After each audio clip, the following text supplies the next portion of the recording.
இந்த ஓய்வு நாள் காலை ஆராதனைக்கு வந்திருக்கிறவங்க எல்லாரையும் இயேசு கிறிஸ்து நாமத்தில் மிக அன்போடு நான் வரவேற்கிறேன். கடந்த வாரம் ஆயத்தப்படு கடைசி நாள் இருக்கிற தலைப்புல ஒரு 5 காரியத்தை சொன்னேன். இன்னும் ஒரு 2 காரியம் நிச்சயம் இருக்கு சொல்லுவேன்னு சொன்னேன். இன்றைக்குள்ள தலைப்பும் ஆயத்தப்படு, நம்ம வாழுகிற நாட்கள் கடைசி நாட்கள். சீக்கிரம் ஆண்டவராகிய இயேசு கிறிஸ்து வரப்போகிறார். இல்லை உலகத்துக்கு பெரிய மாற்றம் வருது. அந்த பூமி அப்படியே அழிச்சு போடவே மாட்டேன்னு வாக்கு கொடுத்துருக்காரு. நம்ம வாசிக்க கேட்டீங்க. நோவாவின் காலத்தில் நடந்தது போல மனுஷகுமாரோட காலத்தில் நடக்கும். அந்த ஆயத்தை நம்ம பட்டோம்னு சொன்னா வேலையாகி அவருக்குள்ள நம்ம வர முடியும். வேலை தான் தேவனுடைய வீடு. அப்ப இந்த நாட்கள்ல நம்ம ஜாக்கிரதையா இருந்தோம்னு சொன்னா நோவா எப்படி காக்கப்பட்டாலும் அதே போல நம்மளும் காக்கப்படலாம். 2 கூட்டம் இருக்குங்க. ஒரு நீதிமான், ஒரு பாவி. நீங்க யாருக்கு முதல்ல சூஸ் பண்ணணுங்க? நம்ம தேவன் நீதிமானை ஆசீர்வதிக்கிறார். அவர் நம்ம அப்படிதான் மாற்றி இருக்கிறார். இல்ல நான் எனக்கு நீதிமான வரமாட்டேன்னு அங்க இருக்க முடியும். இங்க வந்திருக்கிற எல்லாரும் உங்களை அலைசு ஆராய்ந்து பாருங்க. அது எளிதான காரியம் இல்லை. ஒரு ஆவிக்கிற ஜீவனம் சொல்றது நல்ல மலர் எல்லாம் போட்டிருக்கு, அதுக்கு மேல நடந்து போயிடலாம் இல்லை. கொஞ்சம் கடினமான காரியம். அதை நீங்க சரியா பயன்படுத்திட்டீங்கன்னு சொன்னா இந்த உலகத்துல நிம்மதி ஆண்டு தருவார், சமாதானத்தை தருவார், உங்க விருப்பத்தை வாஞ்சியை நிறைவேற்றுவார், உங்களோட பேசுவார், உங்களுக்கு எந்த ஒரு குறையும் வரவே செய்யாது. ஹல்லேலூயா. சிலர் நினைக்கிறாங்க ஏதோ ஆண்டு பாவத்தை மனுஷன் அப்படியே பரலோகராஜ்யம் கொண்டு போயிடுவாங்க. இல்ல, உலகத்துல இருக்கிறது நம்ம ஆண்டோடு இருக்கணும். வேதம் ரொம்ப அழகாக சொல்லப்பட்டிருக்கிறது. 2 தீமோத்தேயு எழுதின நிருபம் 3வது அதிகாரம் அதுல 1வது வசனத்துல மேலும் கடைசி நாளில் கொடிய காலங்கள் வரும் என்று ஒவ்வொரு நம்ம மணவாழ் சபையில் உள்ள சகோதரமாரும் சகோதரிமாரும் என்ன அறியணும் தெரியுமா? நம்ம வாழ்கிறது கடைசி காலம். நான் எல்லாம் சின்ன பையனா இருக்க சமயத்துல செல் எல்லாம் கிடையாது. இப்ப எங்க வீட்டுல சின்ன பிள்ளை கூட எனக்கு தெரியாததெல்லாம் செல் தெரியும். காசெல்லாம் எனக்கு அனுப்ப தெரியாது, ஃப்ரெண்டிக்கு அனுப்ப தெரியும். மெசேஜ் எல்லாம் எனக்கு ரொம்ப ஒன்றும் அப்படியெல்லாம் இது பண்ண தெரியாது. நமக்கு அதுல பெரிய உற்சாகமும் இல்லை. நாங்க படிக்க காலத்துல 2 × 2 4 6 × 5 30 இப்படிப்போம். ஒரு சொல்றதுக்கு முன்னாடி டக்குன்னு போட்டு எடுத்துடுறாங்க. இப்போ காலம் கடைசி இல்லையா? அதனால எல்லாம் மனுஷனுடைய யாரும் ரொம்ப பெருகி வந்துட்டு இந்த காலத்துல நம்முடைய பங்கு என்ன, நம்ம எப்படி வாழணும், நம்ம ஆயுதம் ஆயிருக்கோமா ஆயுதம் இல்லையா? 2 கேள்விதான். ஆயுதம் ஆயிருந்தோம்னா தேவனுடைய ராஜ்யத்துக்கு போக முடியும். நிறைய பேர் மறித்து போறாங்க. அடுத்த வருஷத்துல கூட செல்லலாம் மிஸ் ஆயிடும். நான் இப்போ கூட ஒரு சொப்பனம் பார்த்தேன், சொல்றதுக்கே பயமா இருக்கு. டக்குன்னு ஒரு மரணம் வருது. எல்லா இடத்துல நான் தான் நினைக்கிறேன்னா இப்போ ஒரு வயது அம்மாவுக்கு அடக்க ஆராதனை போன அப்ப இதுதான் நினைச்சுக்கிட்டேன். இல்லை, மறுபடியும் எங்கள் உள்ளத்தில் இது ஒரு காரியம் குத்திக்கிட்டே இருக்கு. நீங்க வந்திருக்கிற எல்லா தேவனுடைய பிள்ளைகளும் எங்க போனாலும் ஜாக்கிரதையா போங்க. ஆண்டவர் விடாதுங்க. ஜெபம் பண்ணிட்டு வெளியே போங்க. ஒரு சின்ன ஜெபம் என்னங்க, ஆண்டவரே காலையில் எழுந்தேன், காப்பி குடிச்சேன், சாப்பிட்டேன், மத்தியானம் சர்வத்து குடிச்சேன், அது ஒன்றும் வேண்டாம். அவருக்கு தெரியும். இன்னைக்கு கேட்டிருக்கீங்களா, நான் வெளியே போறேன் கண்மணி போல பாதுகாத்துக் கொள்ளுங்க. சொல்லுங்க, நான் வெளியே போறேன் கண்மணி போல பாதுகாத்துக் கொள்ளுங்க. இது ஜெபம். ஒரு சின்ன ஜெபம் பண்ணா போதும். ஆண்டவர் காத்துக்கிறார். அவருக்கு உங்களுக்கு தெரியும் இல்லையா? ஆனா நம்ம அவருடைய பிள்ளைகளாக இருக்கணும். அதனால மேலும் கடைசி நாட்களில் கொடிய காலங்கள் வரும் என்று நீங்களும் நானும் அறிந்து அதுக்கேற்றபடி நடந்துக்கணும். அப்ப எப்படி நடக்கணும்? இன்னொரு வசனம் கூட படிங்க. அந்த ஆதியாகமத்தின் புத்தகம் 6வது அதிகாரம் 8வது வசனம் படிங்க. ஆதியாகமம் நோவாவுக்கோ கர்த்தருடைய கண்களில் கிருபை கிடைத்தது. ஏன் கிருபை கிடைச்சி? ஆதியாகமம் 7வது அதிகாரம் 1வது வசனம் படிங்க. கர்த்தர் நோவாவை நோக்கி, நீயும் உன் வீட்டார் அனைவரும் வேலைக்குள் பிரவேசியுங்கள். இந்த சந்ததியில் உன்னை எனக்கு முன்பாக நீதிமானாக கண்டேன். நீங்களும் நானும் நீதிமான். அப்படிதான் பார்த்து கொண்டு வச்சிருக்கிறார். நான் தகுதியிலேருந்து ஓடிடக்கூடாதுங்க. நம்ம எவ்வளவு அவசரப்பட்டு முடிவெடுக்கமோ அவ்வளவு தோல்வி அடையும். நீங்க ஒரு முடிவெடுக்கும் பொழுது நிதானமா முடிவெடுங்க. நான் எல்லாம் அவசரப்பட்டு நிறைய தோல்விருக்கிறேன். கொஞ்சம் நிதானமா முடிவெடுக்கனா தேவ சமூகத்துல போய் வாருங்க. ஒரு நல்ல செய்தி கேளுங்க, நல்ல ஜெபியுங்க. கர்த்தர் ரொம்ப நல்லவர். எல்லாரும் இருந்தாங்க, ஆயிரக்கணக்கான லட்சக்கணக்கான ஜனங்கள் இருந்தாங்க. அவர் சொல்றாரு, நீ இந்த சந்ததியில உன்னை நான் நீதிமானாக கண்டேன். முதல்ல தேவனுடைய பிள்ளைகளாகிய நாம் நீதிமானாக இருக்கணும். 6வது அதிகாரம் 9வது வசனம் கூட படிங்க. நோவாவின் வம்ச வரலாறு. நோவா தன் காலத்தில் இருந்தவர்களுக்குள்ளே நீதிமானும் உத்தமனுமாக இருந்தான். அற்புதமான வசனம். நீங்க ஒவ்வொரு நாளும் இதை சொல்லணும். நோவாவுக்கு மேல ஒண்ணு, நம்ம மேல ஒண்ணு அல்ல. நோவாவை எப்படி நேசித்தாரோ அதே போல நம்ம நேசிக்கிறார். ஆண்டு இன்னொரு மனுஷனுக்கு கூட சாட்சி சொன்னார். யோபு உத்தமன், சன்மார்க்கன், தேவனுக்கு பயப்படுகிறவன், சகல பொல்லாவுக்கும். இந்த சாட்சி உங்களை குறித்து என்ன குறித்து தேவன் சொல்ல முடியுமான்னு பார்க்கணும். நம்ம சிலர் குறித்து தப்பான சாட்சியை தான் சொல்லிடுவோம். கர்த்தர் நம்மை குறித்து நல்ல சாட்சியை தான் வைத்திருக்கிறார். நம்ம அப்படிதான் அவர் பார்க்கிறார். முதல் நம்பர் 1 நீதிமானா இருக்கணும், நீதிமாட்டியா இருக்கணும். கடந்த வாரம் சொன்ன பிரசங்கம் தான் இது. உலகத்துல நீதி இல்லை, நிரபராதி எல்லாம் தண்டிக்கப்படுறாங்க, குற்றவாளிகள் எல்லாம் விடுதலையா இருக்கிறாங்க. நம்ம நிரபராதியா இருக்கணும், மனசாட்சி உள்ளவங்களா இருக்கணும். நான் ஒரு பிரசங்கம் பண்றேங்க, எனக்கிட்டே பொறுமை இல்லை, தாழ்மை இல்லை, அன்பு இல்லைன்னா நான் பண்ண பிரசங்கத்தினால என்ன பிரயோஜனம்? அதனால ஆவிக்குரிய தேவனுடைய பிள்ளைகளாகிய நீங்க முதலாவது உங்களை நீதிமானா காத்துக்கிடணும், உத்தமனா காத்துக்கிடணும். நம்ம ஆண்டவர் நமக்கு என்ன சொல்லி கொடுத்தாரோ அதை நம்ம கையில எடுக்கணும். அதை கையில எடுத்து வாழ்ந்தோம்னு சொன்னா அவர் நமக்கு உதவி செய்வார். அவர் நமக்கு மன்னித்த பாவத்தை திருப்பி தூண்டக்கூடாது. நீங்க யாராவது ஏதோ ஒரு சின்ன தவறு பண்ணி இருக்கிறீங்க, மன்னிக்கிறதுக்கு தேவன் இருக்கிறார், மனுஷன் மன்னிக்க மாட்டான் சொல்லிட்டு இருப்பான். பார்த்துருக்கீங்களா? அவன் உத்தமனா இருக்க முடியாது, நீதிமானா இருக்க முடியாது. சாத்தாவுக்குள்ள தூண்டிகிட்டே இருப்பான். அதனால தேவ சமூகத்தில் நம்ம வரும் பொழுது நம்மை அவருக்கு ஒப்பு கொடுத்து, நமக்கு முன்னால் வாழ்ந்த தேவனுடைய பிள்ளைகள் எப்படி இருந்தாங்களோ அதே போல இருக்கணும். ஒண்ணு முதல்ல நீதிமான். நான் ஒரு 5 நிமிஷத்துல கடந்த வாரம் சொன்னதுல உங்களுக்கு கொஞ்சம் ரிப்பீட் பண்றேன், உங்களுக்கு மறக்காது. 2வது கீழ்ப்படிந்தான்.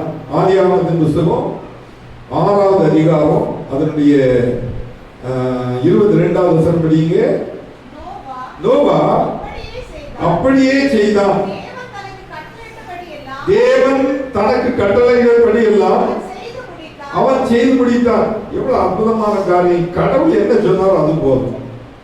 அதுதான் நீங்க நமக்கு 2வது கீழ்ப்படிதல் தேவை. உங்களுக்கு ஒரு போதகர் தேவை. அவங்க ஒரு போதகம் பண்ணாங்கன்னா நீங்க கீழ்ப்படியணும். அன்னைக்கு நோவாவுக்கு இயேசு மாத்திரம் தெரியும். அந்த காலத்துல இப்படி ஒரு பைபிள் எல்லாம் கிடையாதுங்க. 400 ஆண்டுகள் கழித்து தான் மோசே எழுதுறாரு. 400 வருஷம் சேர்ந்தவங்க இல்லை, தள்ளுபடி ஆகமத்தில் இருக்கிறாரு. கர்த்தர் வெளிப்பாடை கொடுத்து நடந்த சம்பவம் அப்படி எழுதி வைத்திருக்கிறாங்க. இதுதான் நமக்கு மாதிரி. நீங்க தேவனுடைய வசனத்துக்கு கீழ்ப்படியன்னு பாருங்க. நீங்க கீழ்ப்படியெல்லாம் அருமையான தேவனுடைய பிள்ளைக்கு ஆண்டவருக்கு நீங்க ஒப்பு கொடுக்கணும். முதல்ல நீதிமானா இருக்கணும், 2வது தேவனுடைய வார்த்தைக்கு கீழ்ப்படியணும், 3வது விசுவாசம் வேணும். எபிரேயருக்கு இருக்கும் 11வது அதிகாரம் அந்த 7வது வசனம் படிங்க. எபிரேயர் 11வது அதிகாரம் 7வது வசனம் படிங்க. விசுவாசத்தினாலே நோவா தற்காலத்திலே காணாதவர்களை குறித்து தேவ எச்சரிப்பு பெற்று பயபக்தி உள்ளவனாகி தன் குடும்பத்தை ரட்சிப்பதற்கு வேலை கொண்டு பண்ணினான். அதனாலே அவன் உலகம் வாக்கியக்குள்ளானதென்று தீர்த்து விசுவாசத்தினால் உண்டாகும் நீதிக்கு சுதந்திரவாளியானான். ரொம்ப அற்புதம். முதல் 3வது விசுவாசம். தேவனுடைய விசுவாசம் கர்த்தர் இப்படி வைக்க போறாரு. விசுவாசியாம தேவனுக்கு பிரியமா இருக்க முடியாதுங்க. இதெல்லாம் கடந்த வாரத்தை சொல்லதான் உங்களுக்கு நான் ரிப்பீட் பண்றேன். கூட ஒரு சான்ஸ். நீங்க இன்னைக்கு ஏதோ ஒரு காரியம் உங்களுக்கு நடக்கலைன்னு சொன்னா விசுவாசிக்காம விசுவாசிங்க. ஒரு பெரிய வேலையை கர்த்தர் உண்டு பண்ண சொன்னா அப்படியே செய்யணும். விசுவாசித்தான். கர்த்தர் சொன்னா அப்படியே அவர் செய்வார். கீழ்ப்படிந்தான். வேலைக்கு அளவு என்னன்னு சொன்னேன், வெயிட் என்னன்னு சொன்னீங்க தெரியுமாங்க? எவ்வளவு சொன்னீங்க? 10,800 டன். அவ்வளவு யானையும் தாங்கணும். ஒரு யானை என்ன வெயிட்டா இருக்கு? ஆணும் பெண்ணும், எல்லா மிருகங்கள் ஆணும் பெண்ணும். என்ன சொல்றாங்க, இவனும் மனைவி பிள்ளைகளும் பார்த்துக்கிட்டு யானை வருது, புலி வருது, கரடி வருது, அங்க ஒரு பாகுபாடே இல்லை. வேலையில எல்லாம் இருந்து சபையில எல்லாரும் இருக்கிறாங்க. இங்கேயும் யானை, புலி, சிங்கங்கள் எல்லாம் இல்லை இருக்கு. ஒரு கல்யாண வீட்டில் நான் ஒரு காரியம் சொன்னேங்க. சில உதாரண ஓமைகள் சொன்னால் உங்களுக்கு ஈஸியாக புரியும். ஒருத்தன் சாப்பிட போயிருக்கான். அவனுக்கு சில ட்ரெஸ் எல்லாம் இல்லை, ஒரு பரம ஏழை. அப்போ அந்த காலத்துலலாம் இப்படி சாப்பாட்டுக்கெல்லாம் கஷ்டம். இது ஒரு கிராமத்தில் நடந்த ஒரு உண்மை சாட்சி நான் வாசிப்பேன். ஒரு சொல்லியிருப்பேன், மறுபடியும் ஆண்டு சொல்கிறாரு, நான் சொல்கிறேன். அங்கே போனால் நீங்க எங்கடா வர போ அடிச்சு விரட்டுறாங்க. இவன் அழுதுட்டு வரான், சாப்பாடு கேட்டேன், சாப்பாடு தரல. இன்றைக்கும் நடக்குது. சிலரெல்லாம் உள்ள விட மாட்டாங்க. இந்த ட்ரெஸ் எல்லாம் இல்லை, ஒரு பைத்தியக்காரன் போல இருக்கிறான். அவனை கிட்டே இருக்க மாட்டாங்க, இல்லை விட மாட்டாங்க. இவனுக்கு கிழிஞ்ச சட்டை, சரியான சாப்பாடு இல்லை, அவன் அழுதுகிட்டே வரான். அப்போ அந்த ஊர்ல உள்ள ஒரு ஞானி ஒரு கொடையை வைத்துட்டு வந்துட்டு இருக்கிறாரு. இவருக்கு அழைப்பு இருக்கு. அவன் அழுதுட்டு வந்தது யாரும் கவனிக்கல. சரி என்ன அடி விரட்டி இருக்காங்கன்னு. அப்போ இந்த ஞானி அவரை ஸ்டாப் பண்ணாரு. எங்க போறான்னு கேட்டாரு.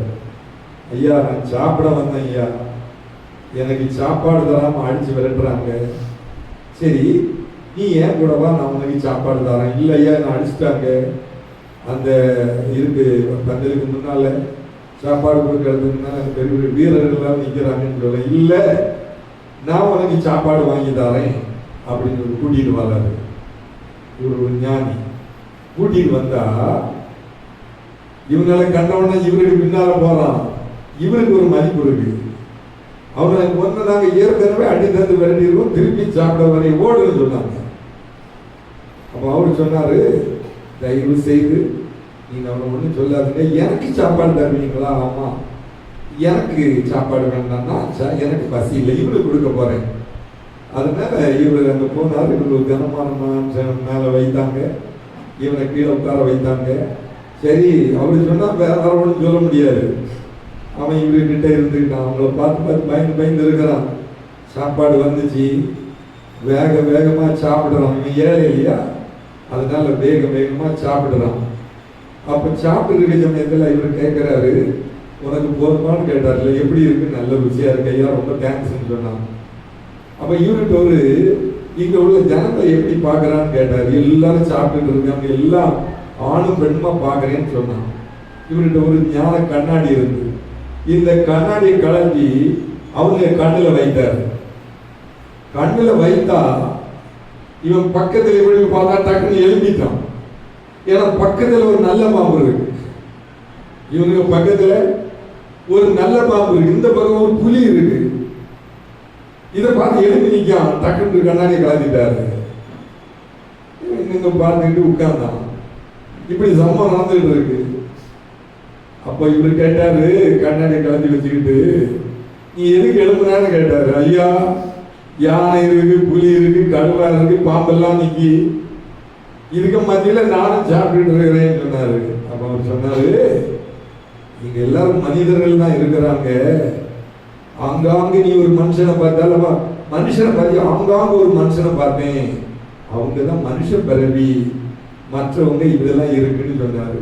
இப்பவும் இந்த நல்ல ஒரு பிரசங்கத்துல சொல்றேன், வேலையில எல்லாம் இருந்து ஒன்றும் யாரையும் தீண்டல்ல. யானை, புலி, சிங்கம், கரடி எல்லாம் இருந்து உலகத்துல எல்லாம் இருக்கு, சபையில எல்லாம் இருக்கு. நீங்க ஆனா மனிதர்களா இருக்கணும், நீங்க தேவனுடைய பிள்ளைகளா இருக்கணும், நீங்க நீதிமான்களா இருக்கணும், நீங்க கீழ்ப்படியணும், நீங்க விசுவாசிகளா இருக்கணும். நம்ம இதை கையில எடுத்தோம்னா ஒரு நாள் தேவ ராஜ்யத்துக்கு போக முடியாது. தேவனுடைய ராஜ்யம்னு ஒண்ணு இருக்குங்க. அந்த ராஜ்யத்துக்கு ஒருத்தன் போனோம்னா அவன் நீதிமானா இருக்கணும், அவன் ஒரு விசுவாசியா இருக்கணும், ஒரு கீழ்ப்படியணும். நாலாவது, நோவாவின் காலத்தில் என்ன நடந்ததுன்னா பயபக்தி இருந்து. ஆதியாகமத்தின் புத்தகம் அதனுடைய 6ஆம் அதிகாரம் 21ஆம் வசனம் படிங்க. ஆதியாகமோ உனக்கும் அவைகளுக்கும் ஆகாரமாக சகலவித போஜன பதார்த்தங்களையும் சேர்த்து உன்னிடத்தில் வைத்துக் கொள் என்றார். அவனுக்கு ஒரு பயபக்தி இருந்ததுனால ஆகாரம் வருது. நான் அதுக்கு முதல் வசனங்கள்லாம் இருக்கு. இந்த இதுல நான் ரொம்ப நேரம் நிற்க விரும்பல, உங்களுக்கு கொஞ்சம் சொல்லி தரணும். இப்பவுமே இந்த எக்ஸாம்பிள் சொல்லும் பொழுதே மணி 8:45 ஆகிடுன்னு ஒரு 25 நிமிஷம் தான். 9:15 எக்ஸாம் படிச்சிருக்கணும்னு சொல்லி இருக்கிறான். கூட ஒரு 5 நிமிஷம் எடுத்துக்கலாம். அப்ப நீங்க ஒரு நல்ல செய்தி கேட்டுட்டு போனோம். எந்த ஒரு மனுஷன்கிட்ட ஒரு பயபக்தி இருக்கோ அங்க ஒரு குறையும் வராது. ஆகாரம் இருக்கும், உனக்கும் அவைகளுக்கும் ஆகாரமாக சகல விதமான போஜன பதார்த்தங்களையும் உன்னிடத்தில் சேர்த்து வைத்துக்கொள்.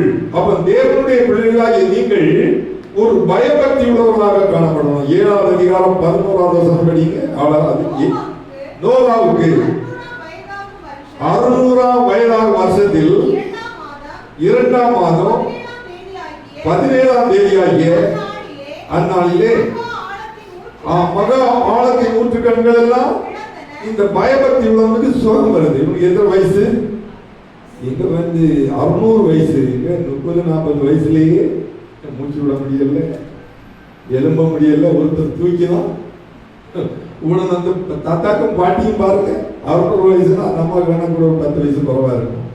அதுக்கு வயசு இல்லை, அதுக்கு ஒரு 590 வயசு இருக்கு இல்லையா? ஆபிரகாமுக்கும் மனைவிக்கும் 10 வயசு வித்தியாசம். இப்ப எல்லாம் நம்ம எல்லாம் கல்யாணம் எல்லாம் பார்த்தோம்னா 1 வயசு தான், அது 2 வயசு அவ்வளோதான் பார்ப்பாங்க. ஆனால் அந்த காலத்தில் பார்த்தீங்கன்னா என் மனைவி 15 வயசு வித்தியாசம் இருக்கு. அதுதான் எல்லாரோட ரொம்ப லவ் இருக்குது. தேவ சமூகத்தில் நம்ம வந்திருக்கிறவங்க நமக்கு ஒரு பயபக்தி வேணும். நீங்க தேவ சமூகத்தில் பயபக்தி வைத்தீங்கன்னா மூட்டு வலி, கை கால் வலி, சரீர விலகங்கள் எல்லாவற்றையும் மாற்றுவார்கள். அல்லேலூயா, அல்லேலூயா. 5வது பிரசன்னம் பண்ணினார். 2 பேதுரு எழுதின நிருபம் 2வது அதிகாரம் 5வது வசனம் படிங்க. 2 பேதுரு பூர்வ உலகத்தையும் தப்ப விடாமல் நீதியை பிரசங்கித்திருந்தாகிய நோவா. நீதியை பிரசங்கம் பண்ணணும். நீங்க இப்பெல்லாம் நல்ல பாட்டெல்லாம் பாடு, நல்ல காரியங்கள் எல்லாம் நடந்து எத்தனை பேர் கடவுள் உங்களுக்கு நாங்கள் தாளந்துகளை பயன்படுத்துறீங்க? தேவனுடைய பிள்ளைகளாக எல்லாரும் நமக்கு தாளந்துகளையும் கிருபைகளையும் வரங்களையும் தந்திருக்கிறாருங்க. நம்ம பயன்படுத்தலாம். இன்னைக்கு நீங்க பயன்படுத்தணும். ஒரு தேவ மனுஷன் ஒரு புஸ்தகத்தில் அழகாக எழுதியிருக்கிறாரு. நான் இந்த அடக்காரங்க எங்க போனாலும் இதை நான் கேட்காம விடவே மாட்டேன். அந்த தெருவில் உள்ள அந்த ஊரில் உள்ள நிறைய பேர் அந்த அடக்காரங்க வந்திருக்காங்க. எனக்கு நிறைய பேர் ஒன்றும் தெரியாது. எல்லாரும் கலவுகளை சொல்லுவோம். அடக்கத்துக்கு கூப்பிட்டாங்க அவ்வளோதான். நம்ம அப்பா ஆண்டவர் பற்றி சொல்லுவோம்னு சொல்லிட்டு கேட்டேன். உலகத்தில் நல்ல பணக்கார இடம் எதுன்னு கேட்டேன். இந்தியா, அமெரிக்கா எல்லாரும் சொல்றது போல. நம்ம கூட எதிர்களை விட ஒரு சிலருக்கு தான் இது தெரியும். அது யாரும் சரியா சொல்லலை. நான் சொன்னேன் கல்ற தோட்டம்னு சொன்னேன் இல்லையா? நீங்க எல்லாம் கேட்டிருக்கீங்க. உலகத்தில் செழிப்பான இடம் கல்ற தோட்டம். ஏன்னா அங்கே நிறைய பேர் இருக்கிறாங்க. அவங்களுக்கு கொடுத்த தாளந்துகளையும் கிருபைகளையும் வரங்களையும் பூத்தி வச்சிருக்காங்க, பயன்படுத்தல. ஏதோ ஒரு கோபம், ஏதோ ஒரு எரிச்சல், ஏதோ ஒரு வைராக்கியம். நம்ம இதெல்லாம் முற்றுப்புள்ளி வைக்கணுங்க. நீதிமான வரணுங்க. அவருடைய சமூகத்தில் நம்ம கொடுத்த தாளந்துகளை பயன்படுத்தணும். யாருக்கு இங்க தாளந்து இல்லை? எல்லா சகோதர சகோதரர்களுக்கும் தாளந்து தந்திருக்கிறார். பயன்படுத்துறீங்களா? நம்ம ஒரு நாள் தேவ சமூகத்தில் போய் இந்த 5ஐயும் கொண்டு போனோம். நமக்கு தேவன் ஒரு கிருபை வரங்களை கொடுக்கறதுமே கண்டிப்பா பயன்படுத்தணும். நம்ம எந்த அளவு பயன்படுத்துறோமோ அந்த அளவுக்கு அதை நமக்கு உதவி செய்யலாம். நல்ல பிரசனம் நீங்க கேட்டுட்டு போனுங்க. நிறைய பேருக்கு தெரியாது. நிறைய பணக்காரங்க எல்லாம் கள்ளத்தோட்டத்தில் இருக்காங்க. ஏதோ ஒரு சந்தர்ப்பத்தில் எழுப்பி கேட்டால் எங்களுக்கு தெரியாது. நாங்கள் ஐயோ இப்படி நினைக்கல. கொடுத்த பணத்தை எல்லாம் தப்பு தப்பா பயன்படுத்திட்டு போயிட்டாங்க. பயன்படுத்தணும். இப்போ ஒரு பிபிஎஸ் சொன்னாங்க. 3 நாள் ரொம்ப நல்லா இருந்தது. கடையில் 82 பேர் வந்திருந்தாங்க. இந்த இறச்சி பெரிய துண்டு நாங்கள் வெட்டி நமக்கு தெரியும்ல. அதில் இங்கே வந்து டான்ஸ் ஆடின பிள்ளைகள் தான் ஒரு பெரிய தாய்மாருக்கும் சான்ஸ் கொடுத்தாங்க. பக்கத்தில் ஒரு தங்கச்சி விஜயகுமாரி இருக்கா. அவள் வந்து நல்ல டான்ஸ் ஆடுறான்னா அதை பார்த்துட்டு எனக்கு ஆச்சரியமா இருக்கு. அவளுக்கு ஒரு காலத்தில் ஆண்டவரை பற்றி இவ்வளோ தெரியாது. எப்படிமா நீ சொல்கிறா அண்ணே முடிஞ்சு போச்சா, கூட ஒரு 2 நாள் வைக்கலாமே. கூட ஒரு நம்ம சபையோட நிறைய பேர் வரல. என்ன செய்யணும்? தூங்கிட்டு இருக்கணும். நம்ம ஏன் இப்படிப்பட்ட மீட்டிங்லாம் வைக்க தெரியும்? ஒரு மீட்டிங் வந்து 30,000 ரூபாய் செலவழிக்கிறேன். அதெல்லாம் நீங்கள் கொடுக்குற காணிக்கையெல்லாம் நான் அப்படிதான் பயன்படுத்துறேன். நான் யாரைய போல சுருட்டி மலைக்கு எடுத்துட்டு போயிடணும், 2 குறை சொல்லணும், ரொம்ப கண்ட சாட்சி. எனக்கு நாங்கள் சாப்பிடலாம், பிள்ளைகளுக்கு கொடுக்கணும்னு கிடையாது. பிள்ளைகள் ஆசீர்வதிச்சிருக்காரு, அதுக்கு வாங்கவும் செய்யாது. அதுக்கு வேணா தரோம். இதெல்லாம் அச்சா பண்ணது. அவள் இன்னொரு சபையில் உள்ளவன் 400 யூத்துக்கு பிரசங்கம் பண்ண போகிறான். நமக்கு கிடைச்சது எனக்கு பெரிய காரியம்னா வயசு வருது இல்லை, இந்த அடுத்த வயசுன்னு 1 மாதத்தில் வந்துடும். சேட்டிகர்படி வேற வயசு பறந்தாச்சு. சரியில் 12/5/1954 இருக்கு. ஆனால் நான் பிறந்தது வந்து 16/7/1953 வருஷம் பிறந்தேன். இதுவரையும் ஆண்டவர் காத்திருக்கிறாரு. இங்கே வந்திருக்கிற எல்லா தேவனுடைய பிள்ளைகளுக்கும் சொல்றேன், நீங்க உண்மையா இருக்க, ஆண்டவர் பிரியமா இருக்க. ஒரு மீட்டிங் வைத்து நீங்க கனெக்ட் ஆகுங்க. ஏதோ ஒரு கசப்பை வைத்து ஆண்டவருக்கும் உங்களுக்கு என்னங்க கசப்பு இல்லையா? நீங்க தான் இது எத்தனை பேர் லீவ் போட்டு வந்தாங்க, எல்லாரும் வந்தாங்க, எல்லாம் பெரிய பெரிய எல்லாரும் வந்தாங்க. அவ்வளோ பெண்கள் வந்திருந்தாங்க, அவ்வளோ ஆண்கள் வந்திருந்தாங்க. நாங்கள் எல்லாம் செய்யறோம். அந்த நல்ல சாப்பாடு தெரியும், ரிச் சாப்பாடு. முதல் நாள் முட்டை, அவியல், சாப்பாடு, அது வந்து ஸ்நாக்ஸு, சாயங்காலம் டீ எல்லாம். இதே போல 2 நாள். இப்போ 2 நாள் இந்த லாபி வந்தான் சொன்ன ஆட்கள், ஒரு நாள் விருந்துக்கு நான் ஒரு 5000 ரூபாய் தான், அக்ஷா தந்தா ஒரு 5000 ரூபாய், மிச்சம் நீங்க செய்யுங்க. சரி, கடவுள் பேசுறாரு பாருங்க.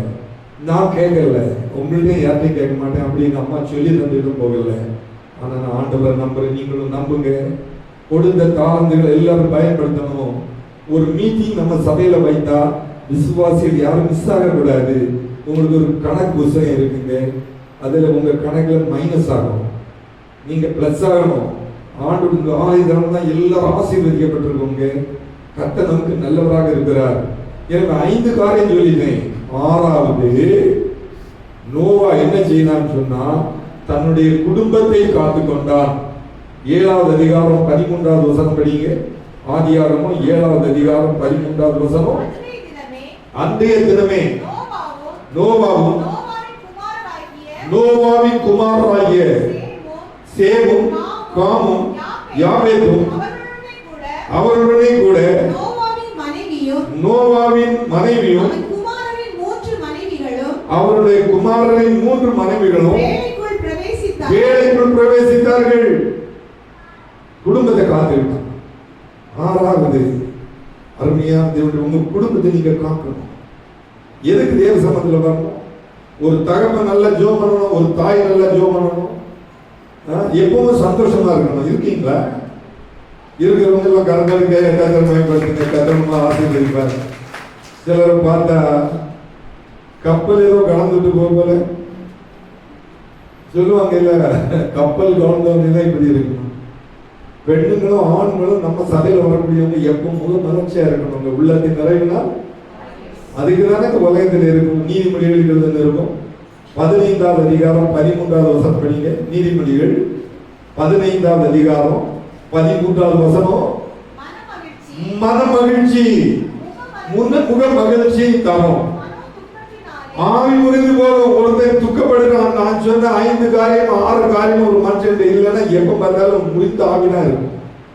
அவனால நிம்மதியா இருக்க முடியாது. போய் பார்க்கிறான், அங்க போய் பார்க்கிறான், அங்க போய் பார்க்கிறான், இங்க போய் பார்க்கிறான், கல்யாண வீட்டுக்கு போறாங்க, எங்க போறாங்க. ஆனா ஒரு வரல தேவ சம்பந்தத்துல பாருங்க. 6வது அருமையான தேவனுடைய பிள்ளை, குடும்பத்தை காக்கணும். உங்க குடும்பத்தை நீங்க நடத்தணும். ஒரு தகப்பன் தாயின் குடும்பத்துக்காக ஜெபம் பண்ணணும். பிள்ளைகளுக்கு ஆண்டவர்கள் சொல்லிக் கொடுக்கணும். வளர்ந்து வர சமயமே சொல்லிக் கொடுக்கணும். பிறகு பிள்ளைகளுக்காக ஜெபம் பண்ண அந்த பிள்ளை பெரியவங்க பாடுறது போல சில கவியெல்லாம் வச்சு பாடிட்டு போறான். பெரியவங்க கூட சில நல்லா பாடுறதே கிடையாது. பிள்ளைகளுக்கெல்லாம் வசனம் சொல்லணும். பேசி மாறும் தாய் இல்லாதனால வசனம் சொல்லல. அவையெல்லாம் ஒரு அடி கொண்டாது வேற எங்கேயாவது இருப்பா, எங்கேயோ சுத்திட்டு வருவா. சின்ன பிள்ளை அல்லது எங்கேயாவது அங்க இருக்காடா, அது அங்க எங்க போயிருப்பா, ஒரு இடத்துல இருந்துட முடியாது. ஆனா ஒரு வசனம் சொல்லு. நாங்க வந்திருக்கிற மேல ஒரு குடும்பம், நீங்க ஆண்டவர் விட்டுறவே கூடாது. நான் நம்ம ஒரு குடும்பமா இருக்கிறதுனால ஒருத்தருக்காக ஒருத்தர் ஜெபம் பண்ணணும். காலையிலே ஒருத்தர் சொன்னாங்க நாங்கள் வரமாட்டோம், காய்ச்சல் வரக்கூடிய ஆசை. ஆனால் காய்ச்சல்னால சில வியாதியில் இருக்கிறாங்க, சில ஒன்றும் இல்லை சும்மா சுற்றிட்டு நடக்கிறாங்க. நான் தேவ சமூகத்தில் சொன்னேன், ஞாயிற்றுக்கிழமை விசுவாசின்னு சொன்னால் விடக்கூடாது. ஒரு விசுவாசி எப்படி காண்பிக்கும்? ஒரு விசுவாசின்னா எப்படிங்க தெரியும்? அவன் ஒரு ஆண்டுக்கு ஒரு டைப் கொடுப்பான், எல்லா ஜெபத்திலும் கலந்து விடுவான், முக மலர்ச்சியா இருப்பான். பைபிளும் மன மகிழ்ச்சி அகத்தின் அழகு. நீங்க எல்லாரும் அப்படிதான். இங்க சிரிக்காம எங்க சிரிக்க போறீங்க? நீங்க எல்லாரும் சிரிச்சுக்காங்க. நான் சொன்னதில்லை, உங்க உள்ளத்திலேருந்து அந்த மகிழ்ச்சி வரணும். இன்னைக்கு சாயங்காலம் செல்ல வீட்டில் மீதி எல்லாம் பாருங்க, ஜோம் கதை உங்க குடும்பத்தை ஆசீர்வதிக்கணும். வருஷத்துக்கு ஒரு தடவை உங்க வீட்டில் கூட ஜோம் வைங்க. நாங்கள் கூட வைத்திருக்கிறோம். இங்க சொல்ற நல்ல ஆலோசனை நீங்க கேளுங்க. அப்படி கேட்டீங்கன்னா கர்த்தர் எல்லா நிலைமையிலும் உங்களை ஆசீர்வதிப்பார். எல்லாரும் கரங்கள் அதிகாரம் 3 மருமக்கள் மதித்தாங்க, 3 பிள்ளைகள் மதித்தாங்க. இதை பற்றி சேம் காம் யாபேத் பெரிய ஒரு பேழையை கட்டும் பொழுது இந்த பிள்ளைகள் தான் உதவி செய்தாங்க, மருமக்களும் உதவி செய்தாங்களாம். 10,800 டன் செய்யணும்னா அந்த காலத்தில் உள்ள பெண்ணுங்களும் ரொம்ப ஸ்ட்ராங்கா இருந்தாங்க. நம்ம எல்லாம் இடுப்பில் தண்ணி வச்சுக்கிட்டு வரோம், பெண்ணுங்கள் அவங்க தோல்லையாக தண்ணி வைப்பாங்க. சேம்காம் யாபேத் எப்படி மரம் தூக்குனானோ நான் படிச்சுட்டு இருந்தேன். இந்த மனைவிமாரும் அப்படி இருந்தாங்க, நல்லா ஸ்ட்ராங் லேடிஸ் மதித்தாங்க. இன்னைக்கு எந்த பிள்ளைகள் பெற்றார மதிக்கிறாங்க? பெற்றார் அதுக்கு பேசப்படி நடக்கலையே. எங்க அம்மா தெரிஞ்சுக்கிடாது, எங்க அப்பா தெரிஞ்சுக்கிடாது, என் சகோதரத்தை இப்படிதானே சொல்றாங்க. இன்னைக்கு நிறைய பெற்றார பிள்ளைகள்லாம் அடித்து வெளியே விட்டுறாங்க. சமீபத்தில் நான் ஒரு வீடியோவில் ஒரு காரியம் பார்த்து, ஒரு வயது தாத்தா இந்த அவர் ரிட்டையர்டு டீச்சர், அவருக்கு ஏஜியம் இருக்கு, 2 ஆம்பளை பிள்ளைங்க. ஒரு தடவை யாருக்கும் கொஞ்சம் கூடுதல் காசு கொடுத்துட்டாராம். 2 பையன்மார் அவரை பிடிச்சிட்டு வந்தாங்க, அடி கொடுத்தாங்க. இதில் எழுதி இருக்கு, சொத்தெல்லாம் எழுதி வாங்கினாங்க, ஏஜிஎம் கார்டையும் வாங்கிட்டாங்க. இவர் நல்ல ஆவிக்குரிய மனுஷன், தாண்டியெல்லாம் வளர்ந்துருக்கிறாரு. நேர வெளியே தள்ளி விட்டுட்டாங்க. அவர் ஒரு இந்த அந்த தெருவு விளக்கு இருக்குல்ல, அதில் போய் நீங்கள் கூட பார்த்துருப்பீங்க, பைபிள் படிச்சுட்டு இருக்கிறாருங்க. அதை கேட்க சமயத்தில், அதை பார்க்க சமயத்தில் அவ்வளோ சங்கடமாக இருக்கு. ஒழுங்கா பிள்ளைகளை வளர்த்துருந்தா அப்படி வந்திருக்காரு. இன்னைக்கு நிறைய பெற்றாருக்கு பிள்ளைகள் மேல ஒன்றும் அக்கறை கிடையாது. சரி அவங்க இருக்கட்டு, அவங்க இருக்கட்டு, ஒரு செல்லையும் கொடுத்து பார்த்துட்டு இருக்காரு. இல்லை, பிள்ளைகளுக்கு பெற்றாரும் சொல்லிக் கொடுக்கணும், நீ சர்ச்சைக்கு வரணும். சோம்பேறி எப்படி வீட்டில் ஆசீர்வாதம் வருங்க? உங்க வீட்டில் ஒரு ஆசீர்வாதம் வரணும்னா பைபிள் சொல்லுவோம், நான் என் வீட்டாரம் என்றால் ஆண்டவரை சேவிக்கிறதுக்கு முக்கியத்துவம் கொடுங்க. முதிர் வயதிலும் அவன் விட மாட்டான். நான் இங்க வந்து நிற்கிறதுக்கு எந்த தகுதியும் கிடையாது. ஆனால் எங்க அம்மா அப்படி வளர்ந்துருக்காங்க. 4 மணினா எழுதி ஜோம் பண்ணணும். ஞாயிற்றுக்கிழமை தவிர நான், ஜலஜா, சுரேஷ் இவங்க சாட்சி கரெக்டாக 3:30 அவரெல்லாம் வந்து இருப்பாங்க. வந்தனா 2 பாட்டு பாடுவோம், கொஞ்சம் ஆராதிப்போம், 2 அதிகாரம் படிப்போம், 100 ஸ்தோத்திரம் சொல்லுவோம். நான் சொல்றது மெய்யான சாட்சி. எத்தனை பேர் அதை செய்றீங்க? கண்டிப்பாக தூங்குவாங்க. தூங்குறதுக்கு தான் நமக்கு எவ்வளோ டைம் இருக்கு. சில நேரத்தில் 3-4 hours தான் என்னால் தூங்க முடியுது. எனக்கு இவ்வளோ வயசு இருக்கு. நான் சின்ன பேரை போல தான் உணர்றேன். நீங்களும் எல்லாரும் அப்படி உணருங்க. ஆண்டவருக்கு முக்கியத்துவம் கொடுங்க. உங்க காரியத்தை கர்த்தர் பார்த்துக்கிடுவார். உங்க காசுலயே தருவாரு. பலையினம் உனக்கு பலம் தருவாரு, நிச்சயமா தருவாரு. இங்க பலையினப்பட்ட அனைவரும் இருக்கிறாங்க. என் மனைவி ரொம்ப பலையினம் தான்.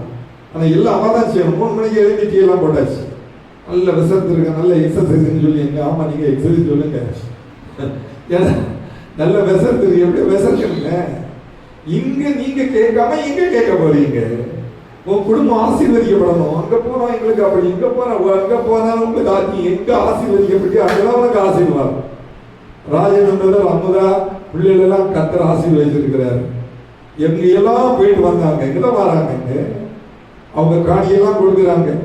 வந்தவொடனே என்ன பாஸ்டர் கைத்தெல்லாம் கொடுக்குறாங்க. உடனே பயன்படுத்துறேன். ஒரு 1000 ரூபாய் கொண்டு போய் பிஸ்கட் எல்லாம் வாங்கிட்டு வந்து ஒரு சொன்னேன், நீங்க கொடுத்து காணிக்கலாம். அவன் பையன் இங்கே இருக்கிறான். அப்படிதான் ஊழியம் நடக்குது. ஒரு விசுவாசி எப்படி நீங்க ப்ரூவ் பண்றது? எங்கேயோ போனாலும் ஓய்வு நாள் எங்கேயும் போக கூடாது. வந்து பிரசன்னம் கேட்கணும், ஆண்டவர் உண்மையா இருக்கணும். நீங்க ஆண்டவர் உண்மையா தான் கர்த்தர் உங்களுக்கு உண்மையா இருப்பாரு, உங்களை உயர்த்துவார், உங்களை ஆசீர்வதிப்பார். 6 காரியம் சொல்லிட்டேன்.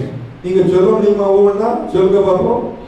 நீதிமான், கீழ்ப்படிதல், விசுவாசம், பயபக்தி, குடும்பத்தை காத்துக்கிட்டான். இது காத்துருக்கிறீங்களா? நீங்க ஒரு நீதிமானா மாறணும். இல்லது இந்த அனுபவத்தை நீங்க புதுப்பிக்கணும். பைபிள் பழையவர்கள் ஒழிந்து போயின்னு எல்லாம் புதிதாயின. நம்ம வாழ்கிற சமுதாயத்தில் எல்லாரும் இருக்கிறாங்க, இயேசுவும் இருக்கிறார். நீங்க அவர் மாத்திரம் போதும்னு சொன்னா உங்களுக்கு கொடுத்த ஆசீர்வாதத்தை இழந்து போகவே மாட்டீங்க. நான் தரிசன கணக்கில் சாட்சி வச்சிருக்கிறேன். ஆண்டவர் முக்கியத்துவம் கொடுக்காத எத்தனையோ பேர் கீழே வந்துட்டாங்க, மேல போயிருக்காங்க. பெரிய பெரிய தங்க கடையெல்லாம் வச்சிருந்தவங்க, பெரிய பெரிய தொழில் வச்சிருந்தவங்க, அவங்க சமீபத்தில் ஒரு தம்பி ஃபோன் பண்ணாங்க. எல்லாம் போயிட்டு, வீடு கூட போயிட்டு, 3 கோடி ரூபாய் கடன். ஒரு பேங்க்ல 3,20,000 ரூபாய் லோன் கட்டணும். பைபிள் சொல்லு, நீ கடன் கொடுப்பாய். நீங்க வந்து ஒழுங்கா தேவ சமூகத்தில் ஜெபம் பண்றதா உங்க காரியத்தெல்லாம் கர்த்தர் பார்த்துடுவாரு. எத்தனை பேர் நிம்மதியா தூங்க முடியல? நம்ம நாவினால யாரையும் குறை சொன்னா தூக்கம் வராதுங்க. எல்லாரையும் நீங்க அப்ரிசியேட் பண்ணுங்க, உங்களுக்காக ஜெபம் பண்ணுங்க. நாங்க எல்லாம் அதான் செய்யறோம். நம்ம மற்றவங்களுக்காக ஜெபிக்கும் பொழுது இந்த அனுபவங்கள் எல்லாம் நம்ம கையில எடுக்கும் பொழுது நாம் நீதிமானா இருப்பேன், நான் கீழ்ப்படிவேன், நான் விசுவாசிப்பேன், பயபக்தியா இருப்பேன், நான் பிரசங்கம் பண்ணுவேன், என் குடும்பத்தை கடவுளுக்குள்ளாக நடத்துவேன். இப்படி உங்களுக்குள்ள செட் ஆயிடும். ஒருவேளை உங்க பிள்ளைகளோ புருஷனோ மனைவியோ பாதிக்கப்பட்டிருந்தா கர்த்தர் வந்து அந்த இடத்துல உதவி செய்து உங்களை உயர்ந்த இடத்தில் கொண்டு வருவார். ஹல்லேலூயா. கவலைப்படாதுங்க, ஐயோ என் பிள்ளைக்கு இப்படி ஒன்றும் கவலைப்படாதுங்க, என் பிள்ளைங்க முடியாது, கர்த்தர் பார்த்துக்குவாரு.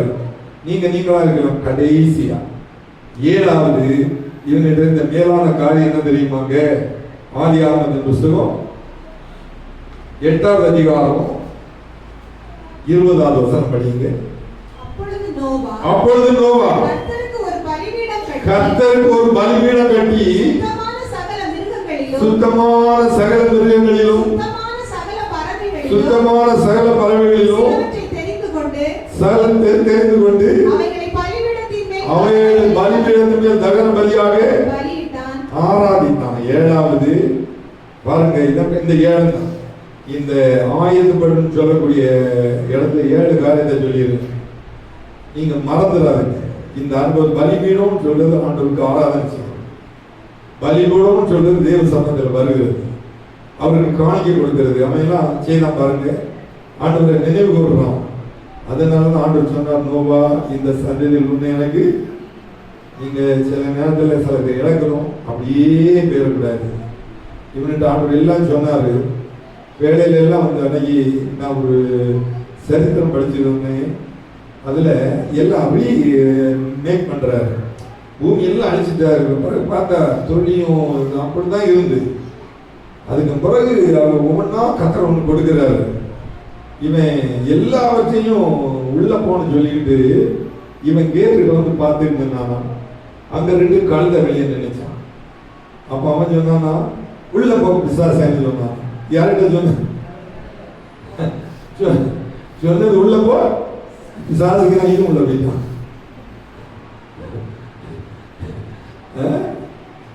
எல்லா இடத்துலையும் சாத்தா இருக்காங்க. நீங்க வாயை பார்த்துட்டே இருக்கிறோம். ஆனா இவங்களாதான் இருந்தாங்க. கர்த்தர் இவங்க என்ன சொன்னாரோ 352 நாள் அவங்க இருந்தான். 87,600 பிரசனம் பண்ணா, ஒருத்தர் கூட ரட்சிக்கப்படலைங்க.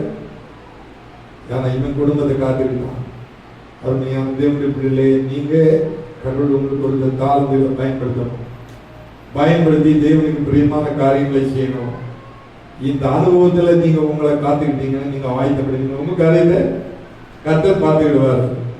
எவ்வளவுக்கு அதிகமா நம்ம தேவனை நேசிக்கிறோமோ அவ்வளவுக்கு அதிகமா கர்த்தர் நம்மை நேசிப்பார். அப்ப ஆயத்தப்படுகிற மனுஷன் ஒரு 4 காரியத்தை உங்களுக்கு சொல்றேன், சுருக்கமா சொல்லிடுறேன்.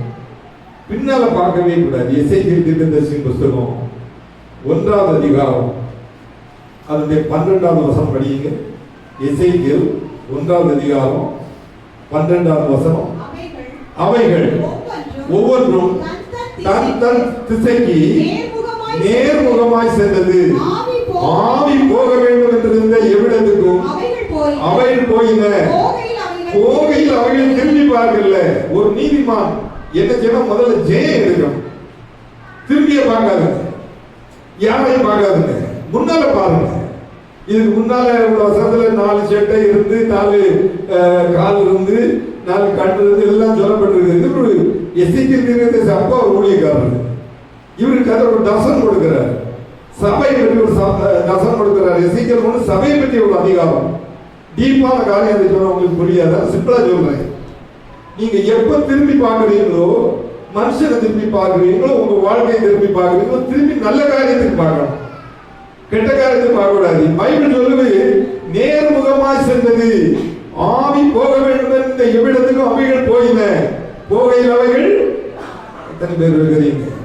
அவர் ஃபாதர் பாடியிருக்கார், திரும்பி பார்க்க மாட்டேன், நான் திரும்பி பார்க்க மாட்டேன். விட்டு வந்ததை திரும்பி பார்க்காதுங்க, மனுஷனை திரும்பி பார்க்காதுங்க. மனுஷனுக்கு இந்த காரியத்தை ஜோட் பண்ணாங்க. அவனை பாருங்க, நீங்க பார்க்க வேண்டாம். ஏன்னா நீ ஒரு நீதிமான், நீ ஒரு விசுவாசி, தேவனுக்கு கீழ்ப்படுகிறவன், குடும்பத்தை தேவனுக்குள்ளால கட்டி இருக்கிறா, நீ முன்னால பார்க்கணும். அதே போல இன்னொரு வசனம் இருக்கு, 17வது வசனம் கூட படிங்க. அவைகள் ஓடுகையில் தங்கள் 4 பக்கங்களிலும் ஓடும். ஓடுகையில் அவைகள் திரும்புகிறதில்லை. இந்த ஸ்போர்ட்ஸ் இல்ல, நான் என்ன சொல்றேன், 1969 வருஷத்துல இந்த எஸ்எல்பியில் ஒரு மீட்டர் இருந்தா 10th நினைக்கிறேன். அதனால நான் யோசிச்சுட்டு இருந்தேன், பைபிள் வசனம் எவ்வளவு தெளிவா இருக்கு பாருங்க. அங்க எனக்கு ஈவெண்ட் 100, 200, 400 3 ஈவெண்ட் எனக்கு வச்சிருப்பாங்க. ஏன் ஸ்டேஜ் அங்க ஜூனியர், சீனியர், சூப்பர் சீனியர், அப்போ அப்படின்ற ஒவ்வொரு வயசுக்கு பிரிவில் வச்சிருப்பாங்க. அந்த எஸ்எல்பியில் இது இங்கே ஆர்சல் கிரவுண்ட் ஒன்று இருக்குது, இந்த ஸ்காட்டுக்கு மேலே. எங்களுக்கு கோச் தரக்கூடிய எங்கள் drill master, PT master Santhappan ஒருத்தர், ஒரு இந்த புத்தேரியில் இருக்குது, ரொம்ப அன்பாக இருப்பார். தப்பு பண்ணால கொட்டெல்லாம் தருவார். அவர் எங்களை கூட்டி இந்த கிரவுண்டுக்கு வர்றார். நாங்கள் 7 பையன்மார் வந்திருந்தோம். அதில் 3 பையன்மார் இந்த இதெல்லாம் கலை பையன் உறுதிட்டு வருவாங்க ஸ்கூலுக்கு. அதனால ஓடெல்லாம் செய்வாங்க. மனுவேல் ராக்கி, பேரின்பல் நாயகம், பேரின்பதாஜி, அவங்களுக்கு பேரெல்லாம் நல்ல கிறிஸ்தவ பேராக தான் இருக்கும். அப்போ எங்களை கூட்டிகிட்டு வந்து இங்கே வந்து சொல்லுவாங்க, இல்லை உழுக்கு எடுத்தாருன்னு சொல்லுவாங்க. இங்கே ஓடணும், இந்த பக்கம் ஓடணும், இந்த பக்கம் ஓடணும், பின்னுக்கு எல்லாம் ஓட்டிட்டு வரணும். இங்கே அந்த ஒரு விசுவாசிக்கு அனுபவம் வேணுங்க. அவங்க 3 பேரும் வரல. நான் நீங்க எங்களை போட்டு கொல்லுங்க. அங்க அவங்க வந்தாங்களா, நாளை இல்லை இருக்கு அப்படின்னு சொன்னாங்க. அடுத்த நாள் எங்களுக்கு ஒரு இது பண்ண வச்சிருந்தாங்க. நல்லா ஸ்டே பண்ணிட்டு அடுத்த நாள் 7 மணிக்கு ஆரம்பிச்சாச்சு. இந்த புதுக்குடிலாம் பெரிய பெரிய பழக்கத்தால தொடையெல்லாம் அப்படி இருக்கும், கையெல்லாம் அப்படி இருக்கும். எல்லாம் ஒரு 100 மீட்டர்ல இதில் வந்துடலாம். பாருங்க, ப்ராக்டிஸ் இல்லைங்க. நம்ம நோஞ்சாம்பரம் தான் இருக்கிறோம். நம்மளை அப்படிதான் வச்சிருப்பாங்க. காலையில் ஒரு கப்பு பால், ஒரு சில பிரெட் ஏதாவது தந்துட்டு ஓடிக்கு பசி அப்படி இருக்கும். ஓடி முடிச்ச போய் நல்ல சாப்பாடு கிடைக்கி. நீங்க விசுவாசிகள் பிராக்டிஸ் பண்ணணும்.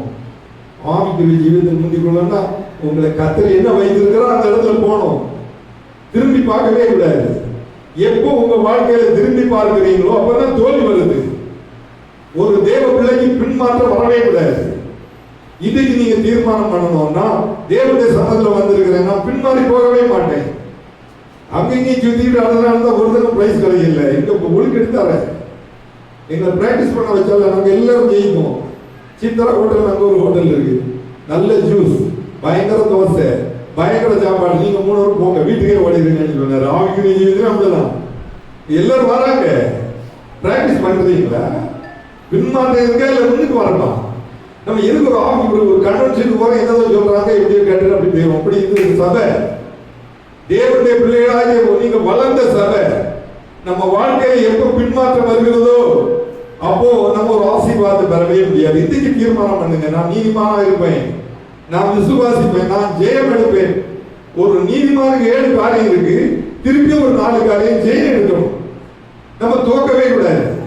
தோக்கமே எல்லாம் போச்சு. ஆவிக்குரிய ஜீவியத்துல ஜெயமான வாழ்க்கையை கர்த்தர் நமக்கு வைத்திருக்கிறார். உங்களுக்கு எனக்கு தான் வைத்திருக்கிறார். எப்ப நம்ம முன்னால பாக்குறோமோ, இயேசுவை பாக்குறோமோ, ஜெயம் கிடைக்கும்.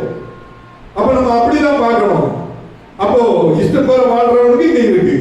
50வது சங்கீதம் அதனுடைய 16வது வசனம் படிங்க. 50வது சங்கீதம் 16வது வசனம் முதல் படிமா. தேவன் துன்மார்க்கரை நோக்கி, நீ என் பிரமாணத்தை எடுத்துரைக்கவும் என் உடன்படிக்கையை வாயினால் சொல்லவும் என்ன நியாயம்? ஒரு பின்மாற்றம் இல்லாத ஒரு தேவனுடைய பிள்ளைங்க வாயில நல்ல வார்த்தை வருங்க, பொய் வராதுங்க. யாரையும் தூஷிக்க மாட்டாங்க, யாரையும் குறை சொல்ல மாட்டாங்க. இன்னைக்கு எங்க ஜெபம் நடக்கல, இன்னைக்கு ஆள் குறவு, அப்படி ஜெபம் நடந்த சில மிஸ்ஸி.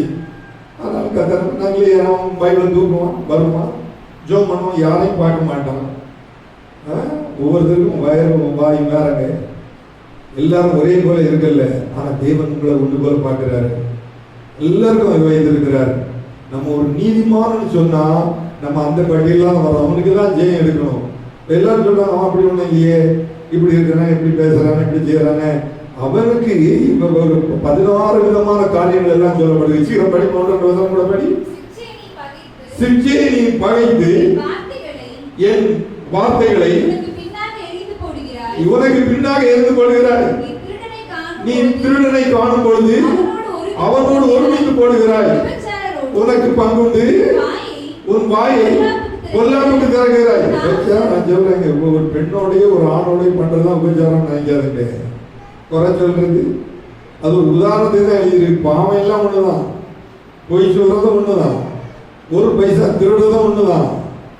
அப்போ ஒரு நீதிமான் ஜெயம் எடுக்கிறவனுக்கு இதெல்லாம் வராது.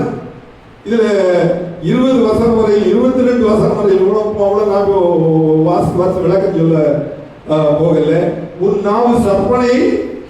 நம்ம விசுவாச தேவனுடைய பிள்ளை ஜாக்கிரதையா பேசுங்க. உங்க வாயில பின்மாற்றம் வரக்கூடாது, குறை வரவே கூடாது. நம்ம திரும்பி பார்க்கணும், இப்ப திரும்பி பார்க்கணும். ஒரு காலத்துல இந்த சபை தரித்திரத்தில் ஒரு சபைங்க. இப்படி நல்ல ஓடு கிடையாது, இப்படி நல்ல ஸ்டேஜ் கிடையாது. ஒரு டேபிள் மாத்திரம் இருக்கும், நம்ம அங்கேருந்து ஜோமண்டே இருப்பாங்க, சாணி வச்சுதான் முழுகுவாங்க. நாளைக்கு சபை ஆராதனை அங்கே இருந்து ஒரு ஆண்டி பால் எல்லாம் கொண்டு வருவாங்க, மேலே வீட்டு பக்கத்துல இருந்து. அவங்க முந்தின நாள் வந்து எல்லாம் மொழிகி போடுவாங்க. பேசிக் எல்லாம் தெரியும், இங்கே பழைய விசுவாசிகளுக்கு தெரியும். மொழி போடுவாங்க, அதில் தான் இருந்து ஆராதிப்பாங்க. நல்ல கஷ்டம், சரியான சாப்பாடு இல்லை, சரியான வஸ்திரம் இல்லை. இப்படி உங்களுக்கு எல்லாருக்கும் அப்படிதான். நீங்கள் இங்கே வந்திருக்கிற தேவனுடைய பிள்ளை கொஞ்சம் திரும்பி பாருங்க. ஒரு நாள் உங்களுக்கு வீடு இல்லை, வசதி வாய்ப்பு இல்லை, எல்லாம் தந்த பிறகு நீங்கள் ஆண்டோட குறை சொல்லிட்டு ஓடுறீங்க. சில நேரத்தில் நம்ம செய்யவே கூடாது. தீர்மானம் பண்ணுங்க, நான் ஆண்டோட அப்படி செய்ய மாட்டேன்ப்பா, நீங்கள் நல்லா இருப்பீங்க. அதுக்கு தான் இந்த வசனம். எப்படி ஜெயம் எடுக்கிறோமோ தோக்குறோம். நம்ம தோத்துட்டோம்னா ஒரு ஆசீர்வாதத்தை பெறவே முடியாது. தேவ சமத்தில் வரும் பொழுது கர்த்தர் எல்லாம் தந்தப்போ என் சாமர்த்தியத்தினால வந்ததுன்னு பெருமை பாராட்டவே கூடாது. நான் இப்பவும் சொல்றேன், நாங்க இங்க வர சொல்லிடுறேன், ட்ரெஸ் இல்லை, சரியான சாப்பாடு இல்லை, நல்ல ஆலயம் இல்லை, அதுக்கு அவ்வளவு தரித்திரம் இருந்து இன்னைக்கு அவங்க நல்ல ஊழியருக்கு போறதுனால கர்த்தர் நம்மை ஆசீர்வதித்து இருக்கிறார்கள். இல்லையா? பெயிண்ட் பண்ணணும், அதுக்கு கூட நம்மளால ரொம்ப யோசிக்கும். இந்த இருக்க அப்படின்னோட சொன்னேன், பெயிண்ட் பண்ண அடுத்த வாரம் ஆரம்பிச்சிட வேண்டியதும் காலையெல்லாம் முடிஞ்சது இல்லையா? அப்போ நம்ம சபை, நம்ம ஆராதிக்கிற சபை யாரும் செய்யறாங்களோ செய்யல, நம்ம உண்மையா செய்து போயிருவோம். நீங்களும் அப்படிதான். நம்ம கூட ஐக்கியப்படுற தேவனுடைய பிள்ளைகளுடைய நாவிலிருந்து புறம்பான வார்த்தைகள் வரக்கூடாது. எல்லாம் எனக்கு வந்து சாமர்த்தியம் பேசக்கூடாது. தாழ்மைப்படுங்க, பின்மாற்றத்தில் போகாதுங்க. உபாகமத்தின் புஸ்தகம் 8ஆம் அதிகாரம் அதனுடைய 17வது வசனத்தை நீங்க எடுத்து பார்த்தீங்கன்னா அங்கு சொல்லப்பட்டிருக்கிறது. உபாகமம் 8:17 படிப்பா. என் சாமர்த்தியமும் என் கைபலனும் இந்த ஐஸ்வர்யத்தை எனக்கு சம்பாதித்து என்று நீ உன் இருதயத்தில் சொல்லிக் கொள்ளாமல் அது ரொம்ப கவனமாயிரு. எல்லாம் எனக்கு வந்துட்டு எனக்கு என்ன இல்லையா? நான் யார் தெரியுமா? ஒரு விசுவாசிக்க வாயில வரக்கூடாது. பைபிள் சொல்லும், நீதிமான் தயவாய் குட்டி என்னை கடிந்து கொள்ளட்டும், அது என் தலைக்கு, அது உங்களை குட்டுறதுக்கு ஒருத்தர் வேணுங்க. நீங்க இந்த குட்டை கேட்டு பாருங்க. நீங்க இந்த குட்டை அனுபவித்துட்டீங்கன்னு சொன்னா நீங்க நல்ல ஜீவிதம் பண்ணுவீங்க, நல்ல ஒரு வாழ்க்கை பண்ணுவீங்க. உங்க குடும்பம் ஆசீர்வாதமா இருக்கும், உங்க பிள்ளைகள் ஆசீர்வாதமா இருக்கும். எல்லா நன்மைனாலும் நிரப்புவார். நீங்க நீதிமானுக்கு எல்லா பிரச்சனையும் வரும், எல்லா போராட்டமும் வரும், எல்லா கஷ்டமும் வரும். தேவ சித்தம் என்ன? எல்லாவற்றையும் நீங்க மேற்கொள்ளணும். நீங்க எந்த குரூப்னு கண்டுபிடிங்க. நீதிமானுக்கு குரூப்பா, ஜெயம் எடுக்கிறது குரூப்பா, தோல்வியை சந்திக்கிற குரூப்பா? நமக்கு 2 குரூப் தான். நம்ம ஜெயம் எடுக்கணும். அப்ப நான் நீதிமானா இருக்க போறேன், நான் விசுவாசிக்க போறேன். அப்போ நீங்க நீதிமானா இருந்தா பின்மாற்றம் வரவே செய்யாது. எப்ப பின்மாற்றம் வருதோ கர்த்தர் உங்களை விட்டு போயிடுவார். எபிரேயர்கள் நிருபம் 12ஆவது அதிகாரம் அதனுடைய 1வது வசனம் படிங்க. எபிரேயர் 12:1.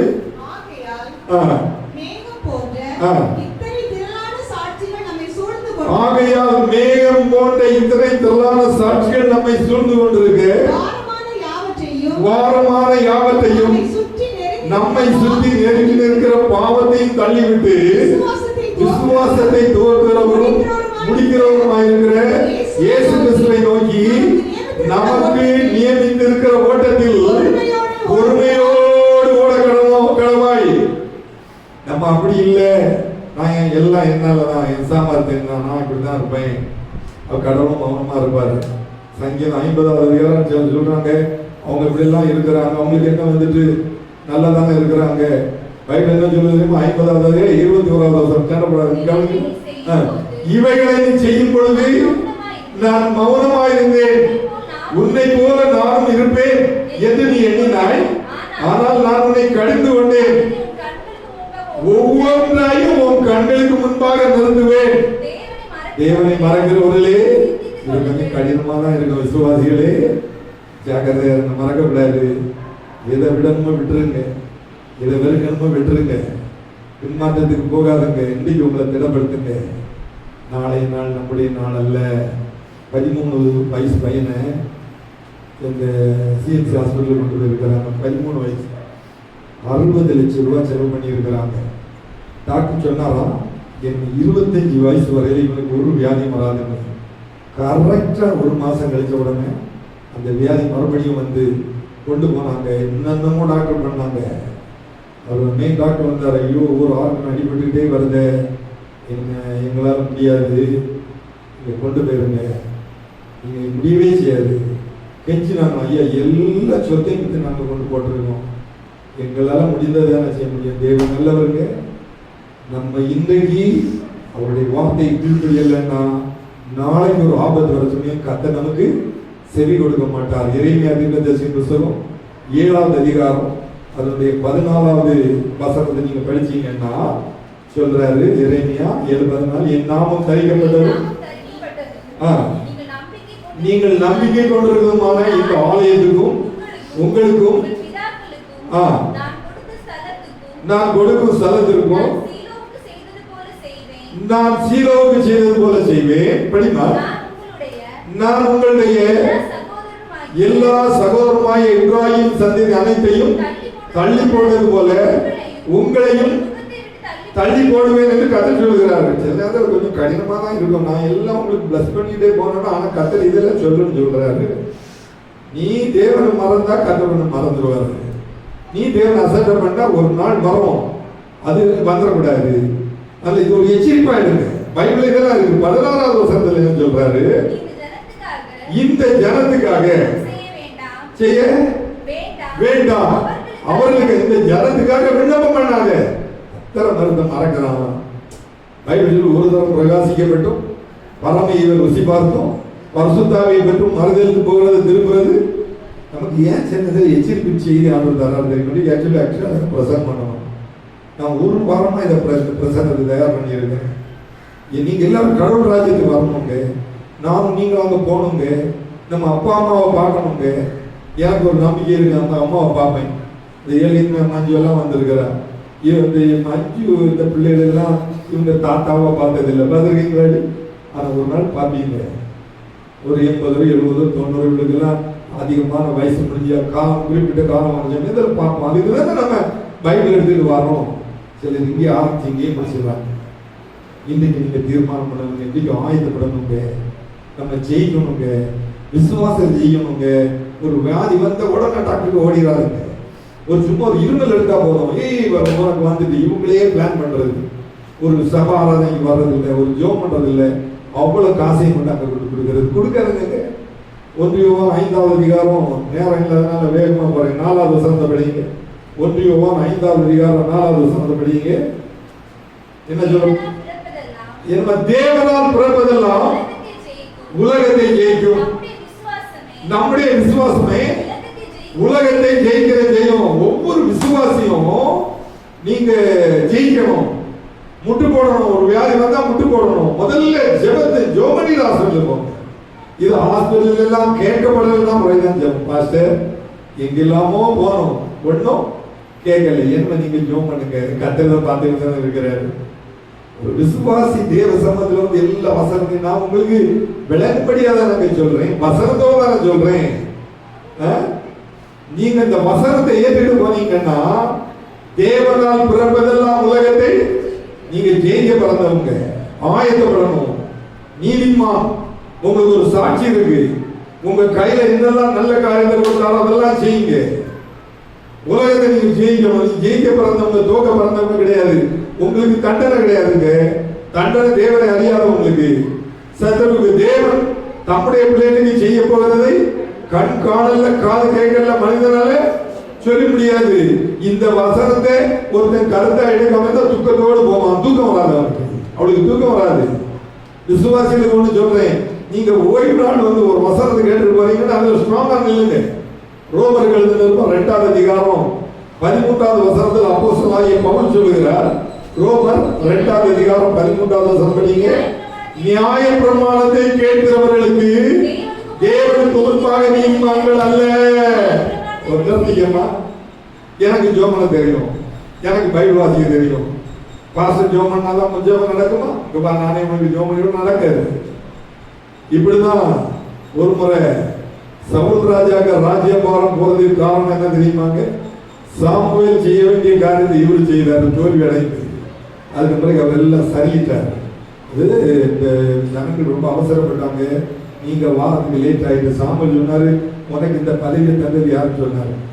நான் கை வச்சு ஜோம் பண்றேன், நான் அபிஷேகம் பண்ணப்பட்டிருக்கிறேன். அது கதை கேட்பாரு. அது இல்லை. இப்ப நிறைய பேர் அப்படியாகும். தேவனுக்கு முன்பாக நீதிமான்கள் அல்ல, நியாய பிரமாணத்தின்படி செய்கிறவர்களே. அப்போ நீங்க கேட்கறது இல்ல, செயல்படணும். ஒரு வார்த்தையில நீங்க அப்படி இருக்கணும். அதுதான் நீதிமான். நீதிமான் யாரு? ஜெயம் எடுக்கிறவன் யாரு? நீங்க நியாய பிரமாணத்தை நான் சொல்றேன், நீங்க கேட்கிறீங்கல்ல, கீழ்படுகிறீங்கல்ல, உங்களுக்கு ஜெயம், உங்களுக்கு வெற்றி வரும். உங்க வாழ்க்கையில எல்லா நன்மையினாலும் இருப்பார். இன்னொரு வசனம் கூட படிங்க. மத்தேயு சுவிசேஷம் 7வது அதிகாரம் அதனுடைய 24வது வசனம் படிங்க. மத்தேயு சுவிசேஷம். ஆகையால் நான் சொல்லிய இந்த வார்த்தையை கேட்டு இவைகளின்படி செய்கிறவன் எவனோ அவனை கண்மலையின் மேல் தன் வீட்டை கட்டின புத்தியுள்ள மனுஷனுக்கு ஒப்பிடுவே. பெருமழை சொரிந்து பெருவெள்ளம் வந்து காற்று அடித்து அந்த வீட்டின் மேல் மோதியும் அது விடவில்லை, ஏனென்றால் அது கண்மலையின் மேல் கட்டப்பட்டிருக்கிறது. விசுவாசி வீட்டை கண்மலையின் மேல கட்டு. இன்றைக்கு கேட்ட வசனத்தெல்லாம் கேட்டிருப்பா. நீ 30% ஆண்டுக்காக வாழ்ந்தா 30% ஆசீர்வாதம் உண்டு. 60% வாழ்ந்தா 60% ஆசீர்வாதம் உண்டு. ஓய்வு நாளெல்லாம் மாற 100% வாழ்ந்தேன்னா 100% ஆசீர்வாதம் தரும். நீ கைவிட மாட்டார், குடும்பத்தையும் கைவிட மாட்டார், எந்த ஒரு குறையும் வைக்கவே மாட்டார். 23வது சங்கீதத்துல தாவீது சொல்கிறார் 1வது வசனத்துல, கர்த்தர் என் மேய்ப்பராக இருக்கிறார். அவன் என்னங்க அர்த்தம்? ஆடு எங்கேயும் போய் வட்டிக்கு வாங்கிட்டு வந்து சாப்பிடல இல்லையா? வித்தியாசமா உங்களுக்கு சொல்லியிருக்கேன், இன்னைக்கு இப்படி சொல்லுதான். ஆடு பசிக்கு அது எங்க பாக்குது? மேய்ப்பன் நான் சொல்லுது. இவன் உரங்கல்ல, இவன் எங்க மேய்ச்சல் பாக்குறான். ராத்திரி எல்லாம் பார்த்துக்கிட்டு காலையில மேய்ச்சல் இழந்து கொண்டு போறாங்க. அதுதான் கர்த்தர் மேய்ப்பராக இருக்கிறார். உங்களுக்கு ஒரு குறை வைக்க விட மாட்டார். நீங்க அவருக்கு மைப்பனா, அவருக்கு ஆளா இருக்கணும். நீங்க கடன் வாங்க விட மாட்டாரு, உங்களுக்கு குறை வர விட மாட்டாரு, உங்களுக்கு எல்லாம் அனுகூலமா செய்வாரு. அன்னைக்கு எல்லின் ஒரு காரு கம்பெனியில் கொடுத்தாங்க. அதுக்கு ஜோ பண்ண போனேன். ரொம்ப சந்தோஷமா இருந்தோம்னா, மாமா 5 ரூபா கூட நான் கொடுக்கல, எல்லாம் அவனே போட்டோம். 4 வருஷம் நீங்க இருந்தேன்னா இவன் ஃப்ரீ. கர்த்தர் அப்படிதான் செய்வாருங்க. நீ இல்லை கடன் வாங்கி ஒரு காரம் கடவுள் சொல்லல, பைபிள் சொல்லு கர்த்தர் மேய்ப்பராக இருக்கிறார். அப்ப ஆட்டுக்கு குறைவில்லை, ஆடு ஆண்டவரை பார்க்கணும். நீங்க ஆண்டவரை பாருங்க. இந்த வசனத்தை எடுத்துட்டு போங்க. நேரம் இல்லை, நான் நிறைய சொல்ல முடியல. உங்களுக்கு ஒரு பிரச்சனையும் வராது. எல்லா நன்மையினாலும் நிரப்புவாருன்னு சொல்லி நான் வார்த்தை முடிக்கிறேன். கர்த்தர் இந்த வார்த்தையில ஆசீர்வதிப்பாராக. நிலையிலிருந்து நிற்போம். கண்களை மூடும். இந்த காலை வேளையில் நல்ல ஒரு பிரசங்கத்தை கண்டு போறீங்க. ஒரு நாள் அவன் உங்களை கைவிடவே மாட்டார். நீங்க பல விதமான நெருக்கத்தோடு வந்திருக்கலாம். ஜெப ஜீவியம் உங்களுக்கு தேவை. ஒருவேளை கடன் பிரச்சனை இருக்கலாம், குடும்பத்தில் போராட்டம் இருக்கலாம், நிந்தை இருக்கலாம், தூஷிப்பு இருக்கலாம். சகோதரனே சகோதரியே, கர்த்தர் இன்னைக்கு உங்க கூட பேசி இருக்கிறார். பின்மாற்றமான காரியங்களுக்கு போகக்கூடாது. நீங்க முன்னால வரணும். ஓய்வு நாள் தேவ சமூகத்தில் எல்லா நன்மையினாலும் நிரப்பப்படணும். இது தேவன் வைத்திருக்கிற எல்லா ஆசீர்வாதத்தையும் சுதந்திரிக்கணும். கண்மலையின் மேல உங்க வீட்டை கட்டணும். கர்த்தர் எல்லா நிலைமையிலும் ஆசீர்வதிப்பார். எங்களை அளவில்லாமல் நேசிக்கிற ஜீவனுள்ள நல்ல பிதாவே, இந்த மகிழ்ச்சியான ஓய்வு நாளின் காலை நேர ஆராதனைக்காக ஸ்தோத்திரம். இங்கு வந்திருக்கிற நம்முடைய பிள்ளைகள் எல்லாரையும் ஆசீர்வதிங்கப்பா. நீங்க சொன்ன வசனத்தை எல்லாம் ஜனங்களுக்கு சொல்லிக் கொடுத்திருக்கிறேன். எல்லாரும் திருப்தியா வாழட்டும். யாரும் பின்மாற்றத்துக்கு போகவே கூடாது. முன்னால பார்க்கட்டும், வலதுபுறம் இடதுபுறம் முன்னால் பின்னால் தேவன் தூதமாக கொண்டு காவல் செய்யுங்க ஆண்டவரே. எல்லாருக்கும் நல்ல அனுபவிக்கணும். வந்திருக்கிற ஒவ்வொரு தேவனுடைய பிள்ளைகளையும் தனித்தனியாக ஆசீர்வதியும். எங்க பிள்ளைகள் அயல்நாட்டில் இருக்கிறாங்க, அவர்களுக்காக ஜெபிக்கிறேன். அவர்களையும் ஆசீர்வதியும். அந்த ஊழியத்தை காணிக்கையின் மூலமாக தசமபாகத்தின் மூலமாக தாங்குகிற ஒவ்வொரு தேவனுடைய பிள்ளைகளையும் தனித்தனியாக ஆசீர்வதியும். வந்திருக்கிறவங்களுடைய பிள்ளைகள் உங்களுடைய கருத்து ஒப்புக்கொடுத்து ஜெபம் பண்ணி போறேன். எல்லாருக்கும் ஒரு ஜெய ஜீவியத்தை தாரும். உமக்காக வாழக்கூடிய சிலாகியத்தை எங்கள் ஒவ்வொருவருக்கும் தாரும். வந்திருக்கிற சிறியோர் பெரியவர் எல்லாரையும் ஆசீர்வதியும். இயேசுவின் நாமத்தில் ஜெபத்தை ஏற்றுக்கொள்ளும் நல்ல பிதாவே, ஆமென். என் ஆத்துமாவே கர்த்தரை ஸ்தோத்திரி, என் முழு உள்ளமே அவருடைய பரிசுத்த நாமத்தை ஸ்தோத்திரி. என் ஆத்துமாவே கர்த்தரை ஸ்தோத்திரி, அவர் செய்த சகல உபகாரங்களையும் மறவாதே. ஆமென். நம்முடைய கர்த்தராகிய இயேசு கிறிஸ்துவின் கிருபையும் பிதாவாகிய தேவனுடைய அன்பும் பரிசுத்த ஆவியானவருடைய சிநேகமும் இன்றும் என்றும் சதா காலங்களிலும் நம் ஒவ்வொருவரோடும் கூட இருந்து வழி நடத்துவாராக. ஆம். ஸ்துதி கனமகிமை உமக்கே, ஓ எல்லாமுமே, ஓ எல்லாமுமே. ஸ்துதி கனமகிமை உமக்கே, ஓ நீரே ராஜாவே. அல்லேலூயா. ஸ்தோத்திரம் ஸ்தோத்திரம் ஸ்தோத்திரமே. நீங்க ஸ்தோத்திரம் ஸ்தோத்திரம் ஸ்தோத்திரம். ஓ நீரே ராஜாவே. அல்லேலூயா. ஸ்துதி கனமகிமை உமக்கே, ஓ எல்லாமுமே, ஓ எல்லாமுமே. ஸ்துதி கனமகிமை உமக்கே, ஓ நீரே ராஜாவே. ஆமென்.